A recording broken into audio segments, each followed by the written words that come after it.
Welcome everybody. I'm glad you could join us today. Again, my name is Patricia Rosas with the Retirement's Office, and I'm going to go over some different questions and responses to the retirement process. So prepare now, because what you do today will affect you tomorrow, meaning making sure that you're keeping up to date with your points, making sure that your service history is going forward, just making sure that your record is what you want it to look like and what it's supposed to look like going forward. So this slide, retirement life cycle, we're going to go over the retired pay process, the retired reserves, a former member, RCSVP, notification of eligibility for retired pay, and the participation requirements for retirement. To go over your service history and participation requirements, we refer to as an R&R date. So retention and retirement date is the foundation for calculating your retirement points and satisfactory service. So your R&R date is going to be different than somebody else's R&R date. Your R&R date is established by the date that you quit or an active status into a reserve component. So every time you switch, your R&R date is going to change if that date changes. So it will adjust for breaks in service as well. So if you take a civilian break and come back, your R&R date will change from what your original R&R date was. So to be eligible for a satisfactory R&R year, you have to have at least 50 points within that R&R year to be credited for the satisfactory time, meaning that 35 of those points have to be participation points, and then 15 of those points will be membership points. Okay? The maximum non-active duty points are credited for R&R years ending. When we had, back in the day, there was a cap on how many non-active duty points you could accrue in one particular time period. So per R&R year, as you can see in 96, prior to September of 96, you maxed out at 60 points. On or after September of 1996, it was 75 points. On or after 30 October 2000, you maxed out at 90. And on or after 30 October 2007, you maxed out at 130. So you'll see that when we talk about your service history in the next couple slides. When you are done participating and you've earned participation points, make sure that you're submitting your pay points via the 40As under UTAPs as they're earned. This will keep you from losing any points, missing any points. It does cause problems if you're not submitting those points when they're earned. It can take a little bit longer for them to get updated. It could throw off your record when you're looking at how close you are to getting those points needed for retirement. You'll go in and request your non-paid points using the 40As through the virtual MPF. So that's where you will submit those documents to have your record updated. Prohibited point gaining activities, social functions, attending sporting events, college courses, scouting activities, physical fitness training, and so on. It is your responsibility to keep track of your participation when it comes to your retirement. We ask that you try to keep an eye on your service history, your participation points, make sure that you are earning what you need to stay on track with what your plan is for retirement.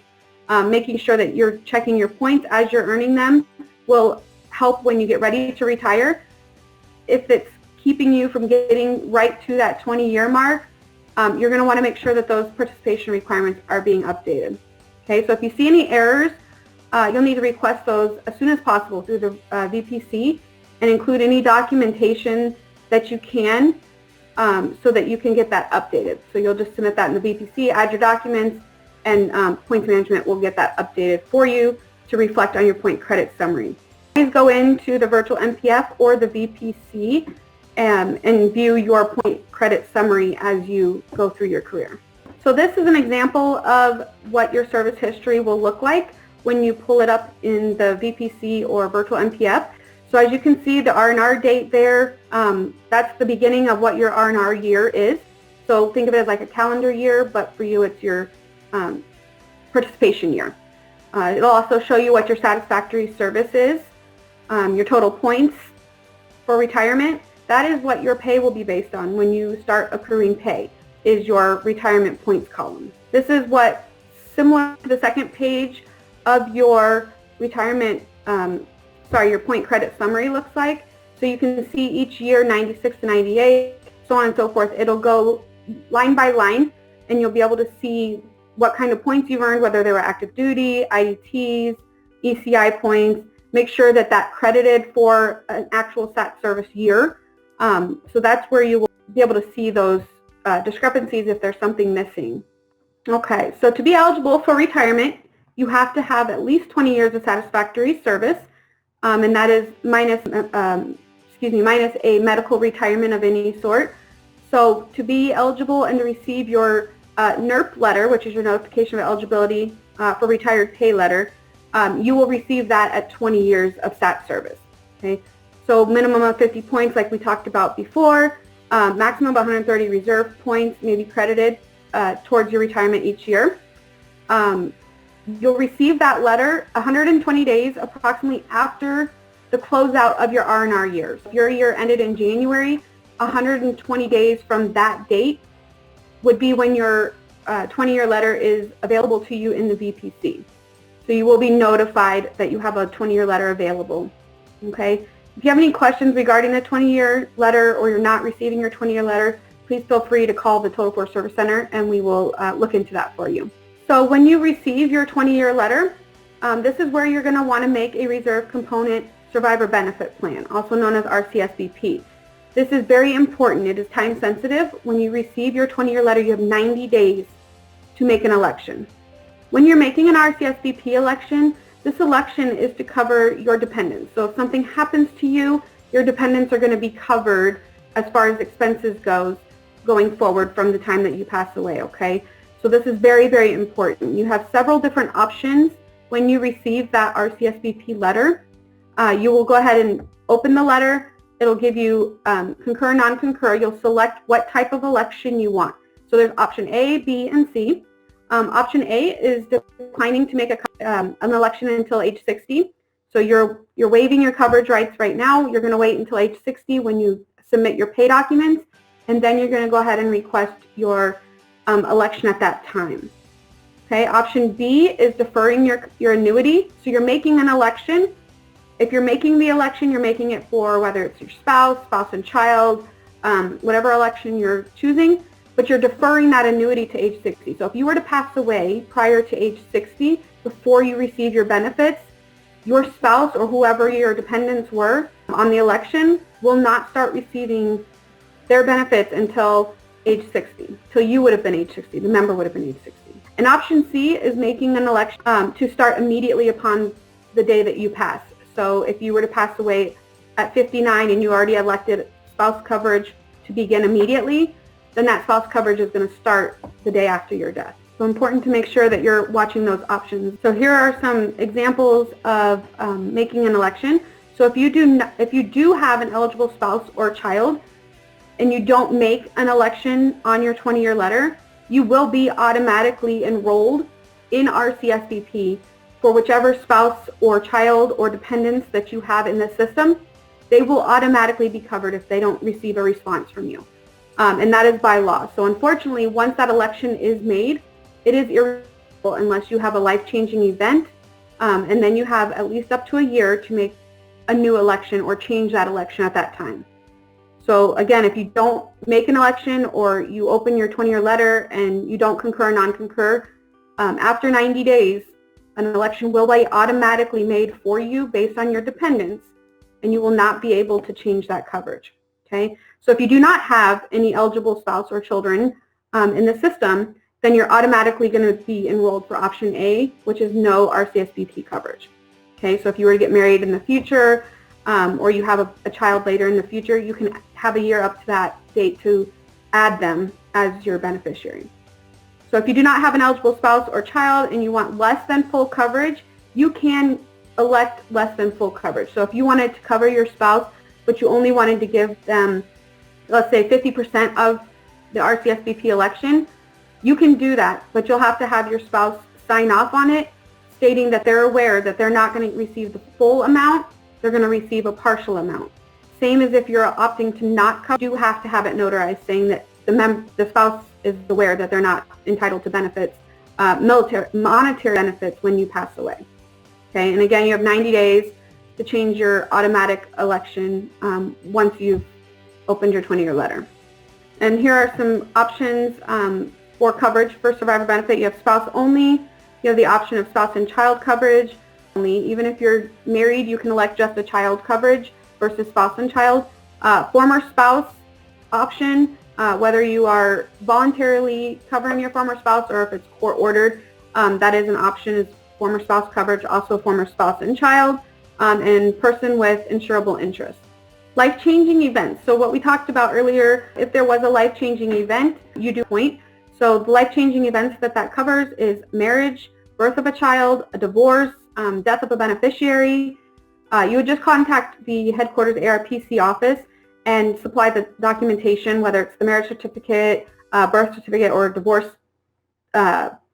decree, the death certificate, any of those. You would supply those to our office, and we would get that change year from the date of marriage, date of divorce, etc., to go ahead and make that election. After a year, you cannot change that unless you have an open season, and we don't see a lot of the open seasons. The last one we had was actually in 2005. Just make sure if you're having a life-changing event that you're keeping the RCSBP in mind when you're going through that process. Okay, so this is a calculation also found on the MyPERS website that you can go and calculate what the RCSBP coverage is going to look like for you.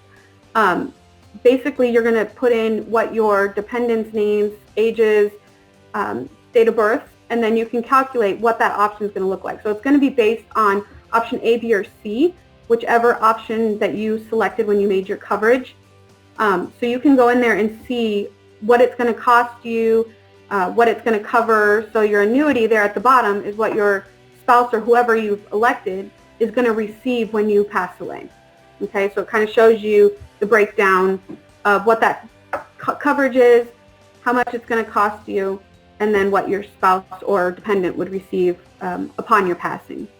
Okay, and that tool is out there on the VPC MyPERS website for you to go ahead and play around with it and see what option works best for you guys, okay? Okay, so then we go into what is a former member. A former member is any person who decided to be separated or discharged instead of applying to go into the retired reserves. They cannot come back and list solely for retirement, and when they do apply for retirement pay at age 60, they do not accrue longevity. So their longevity service will stop the date of separation or the date of discharge, whichever fits their criteria. They would have to contact ARPC and fill out the forms 2656 and supply those for us to review. Not all former members are entitled to pay. It kind of depends on the reason why they were discharged or whatever the situation is. We'll have to look into that, redo some research, and then go forward from there, okay? So they will, when they do apply and they do receive their pay, they will receive an ID card for benefits as well. So we'll talk about the benefits for a former member in a couple slides, okay? So their pay calculation is going to be based on whether or not they are high 3 or not high 3. So prior to 8 September of 1980, it would be whatever pay scale is in effect. And then on or after 8 September, it's going to be the average of the last 3 pay years, which is our high 3 average. So to be eligible for a reserve retirement, like I said before, it's 20 years of satisfactory service. So if you go onto your service history and you look at that total, that points accrued to line service history, 20 years or more to be eligible for a reserve retirement. If you don't have that and you're reaching a medical retirement, anywhere from 15 to 20 years for a medical retirement, and we'll talk about that later on. So 10 years commission service requirement applies only to active duty. So this does not apply if you're applying for a reserve retirement. It only applies if you're applying for an active duty. So voluntary retirement is a retirement that you have gone in and applied to transfer to the retired reserves using the VPC dashboard, automatically routed through the chain of command to your coordination.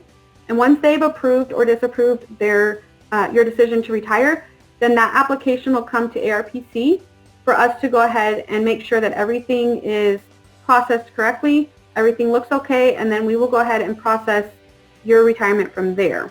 Okay? An automatic retirement would be one if you're coming up on an MSD, a mandatory separation date, and you have to apply for retirement.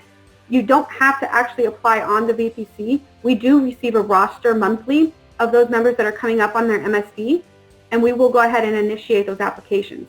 However, we do ask that if you are coming up on your MSD, it would be a lot easier for us and for you to go ahead and apply through the VPC. That being said, if you are having a ceremony or something like that and you need certificates, orders, anything like that, it is a lot faster if you actually apply online, because it will take a couple months for us to actually create your application and process it. Because we get that MSD roster, there's no way of knowing that you're not changing your MSD or having it extended, and then we've already processed it and have to back everything out.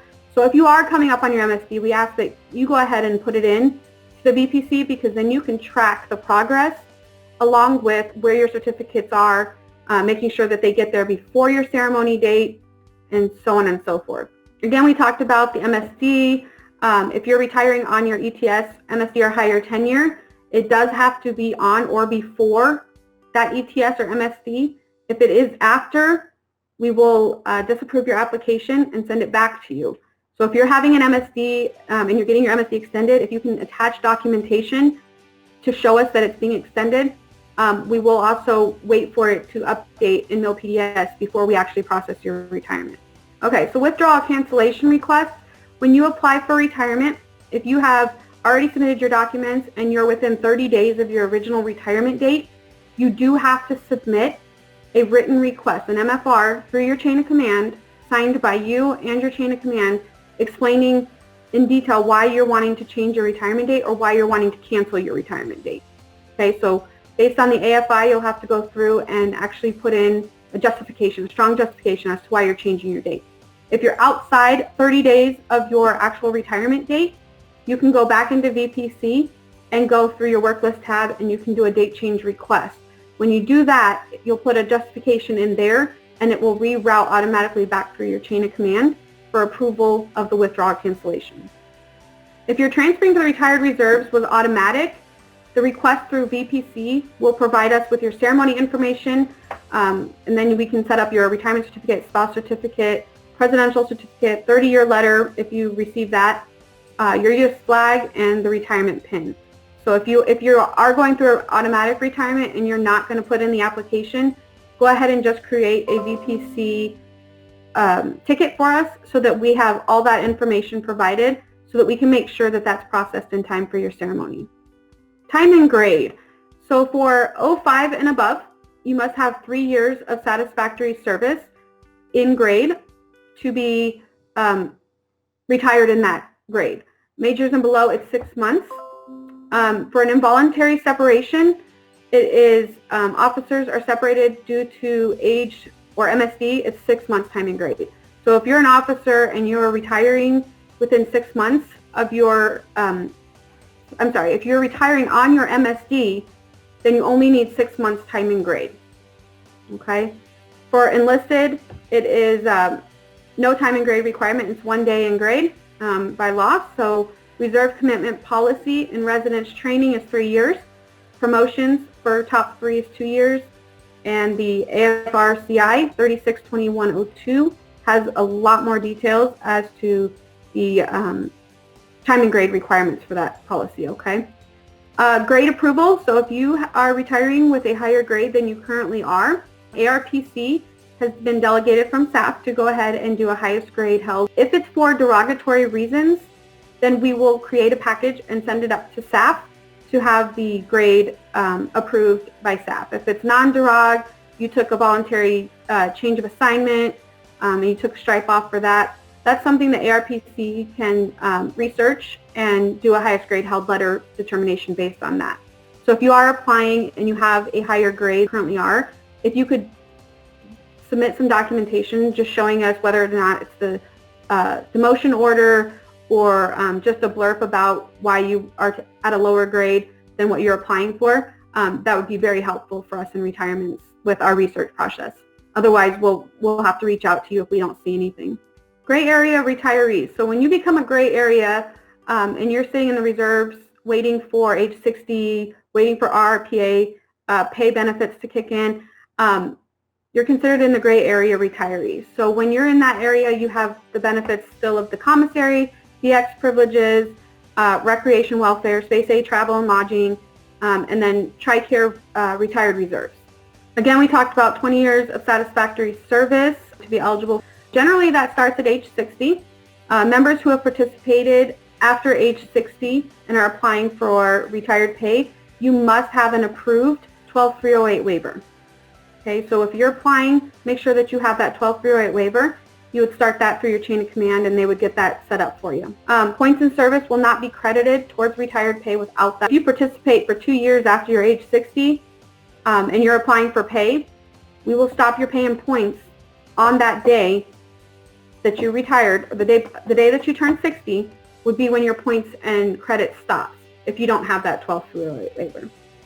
The other option, if you're not applying under the age 60 process, is the Reduced Retired Pay Age application. This is for members who have participated in an active duty status from 3 years at a time, or 3 months. So when a member is eligible and started in 2008, when you get to the point of age 60 or RRPA, you can actually reduce your time down to start drawing pay sooner than age 60.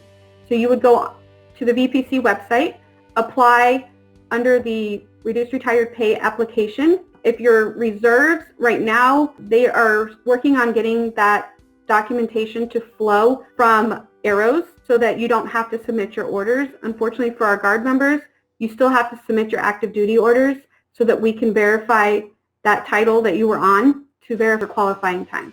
So as you can see here, some qualifying active duty time is Title 10s, 101s, Title 13s, 12301Ds are most popular that we see a lot on the RRPAs. Non-qualifying would be Title 32, state active duty orders. If you're on any of the Title 32 orders, we're not seeing as listed as qualifying right now. So those are some time. So every time that you're prior to fiscal year 15, any time that you've earned as far as active duty time could be potentially bringing you down to start pay sooner than age 60. So for a period of 90 days within the same fiscal year, you could bring your pay start date down by 3 months. And that's up to FY15.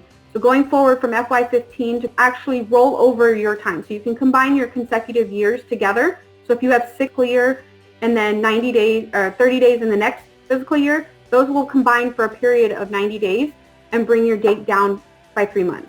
Okay, so for every 90 days, you're pulling your date back by 3 months to start pay sooner. Okay, it's not retroactive prior to January of 2008. It starts 29 January 2008 going forward. Okay, so you can actually apply for that online, and that'll give you a potential date and a qualifying date. And like I said earlier, you'll go into the VPC, go under applications. It'll be listed as the Reduced Retired Pay Age application. You'll go in and submit your orders. If you have orders, if you're a reservist, you don't necessarily have to have orders. Right now, we are still working with developers to get that fixed. I'm sure you guys have seen a lot on the MyPERS website that the RRPA application is not working. We are very close to getting a fix for that, so hopefully soon we'll be able to see that. But if there is any questions about your time, questions about orders, feel free to just go ahead and submit the orders through the actual application, and that way we can see those orders and we can go ahead and manually qualify or non-qualify that time. Okay, so make sure you're keeping participation that you have for credit, so that way you're aware of what your date could potentially be. Okay, you'll use, like I said, the online application. If you think that you have eligible service, if you're especially getting close to your potential reduced retired pay age date and you still don't have an actual confirmed date, please contact us so that we can make sure that that's updated in time for you to start your pay should you choose to retire earlier than age 60. Okay, so for retired pay, you must apply. It's not automatic. You will be notified approximately 4 to 6 months before your 60th birthday. Right now, we don't have anything in place for it to catch the reduced retired pay age dates. We are working on something for that. But as of right now, 4 to 6 months prior to age 60, you will be notified that you are coming up on age 60, and you will go online, pull a 24 2656 to apply, and then you will upload that to the actual retirement application. So now there's a new age 60 application online that you'll go through just like you submitted. We'll go in and submit for your age 60 pay to begin through the website, and then attach your 2656 there for your application. Always make sure that if you're changing your email address, your mailing address, or your phone number, that you always have your information updated in MilPDS. That is where the letter will get sent to, is the address that's listed in MilPDS. So if you change your address, please get that updated in MilPDS so that we have the right information. Okay, 6 years statute of limitation. If you choose not to apply for retired pay at age 60, you have up to 6 years to apply. So you can apply up to 6 years and you'll be back paid for that time. Anything after 6 years, you will not receive back pay for that. So you can go on the MyPERS website. There's an RCSBP calculator that we had talked about earlier. You can log into that website to also compute what your retired pay is going to look like. So federal law requires a recoupment of VSI, SSB, or VSP pay.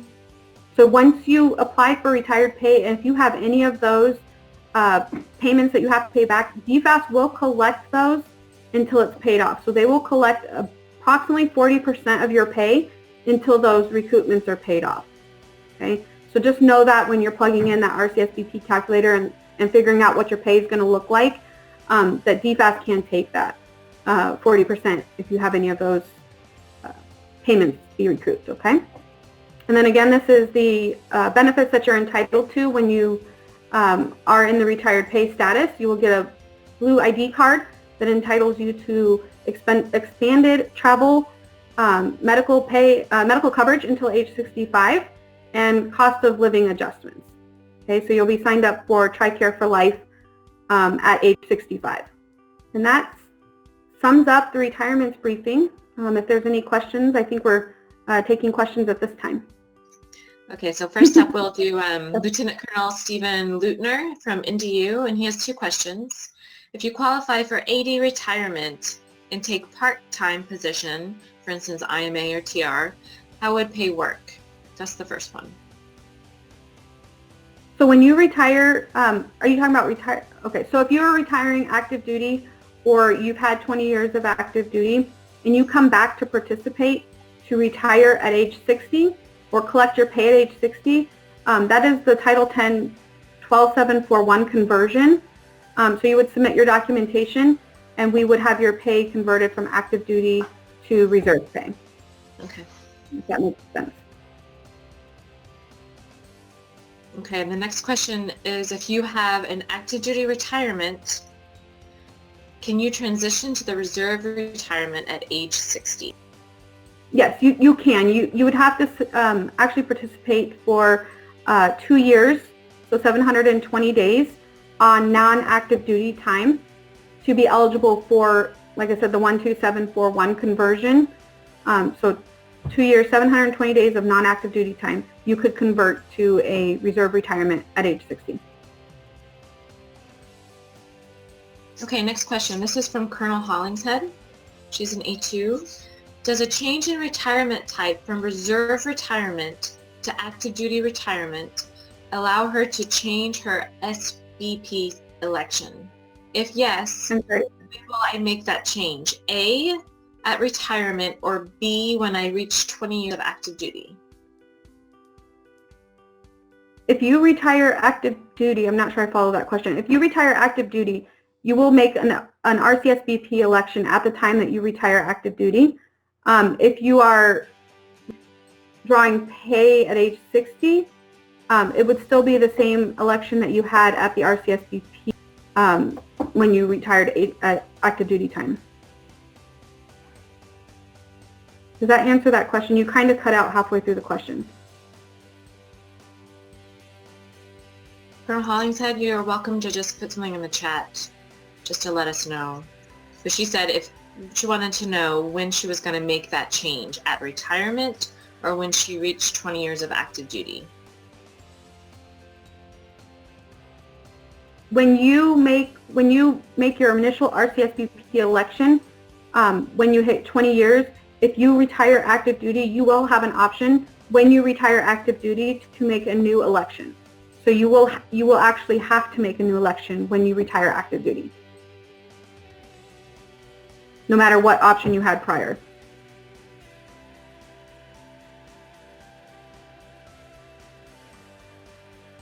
Okay, I think we got that.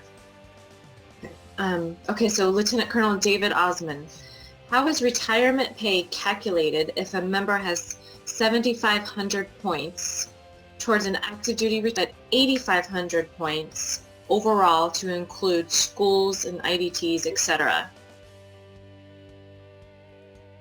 So for an active duty retirement, your pay is based on 1405 service and the percentage of 1405 based on your base pay. So it's base pay amount times your 1405 service is how you would calculate for active duty retirement.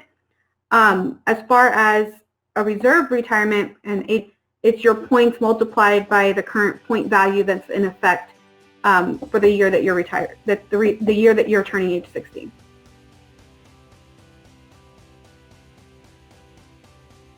Okay, next question from Lieutenant Colonel Karen Gregory. Do gray area retirees get an ID card? And do dependent spouses also obtain this during this time frame? They do receive an ID card. I believe it's a red ID card until they turn age 60, and then they get the blue ID card. And dependents, I believe, do get an ID card that goes with that, yes. Okay, next question from Colonel James Payne. For members who are on the indispensability program, tongue twister, who were retired but returned, how do they apply to return to retirement? They don't use the retirement application in my purse, correct? They would submit an Air Force Form 131.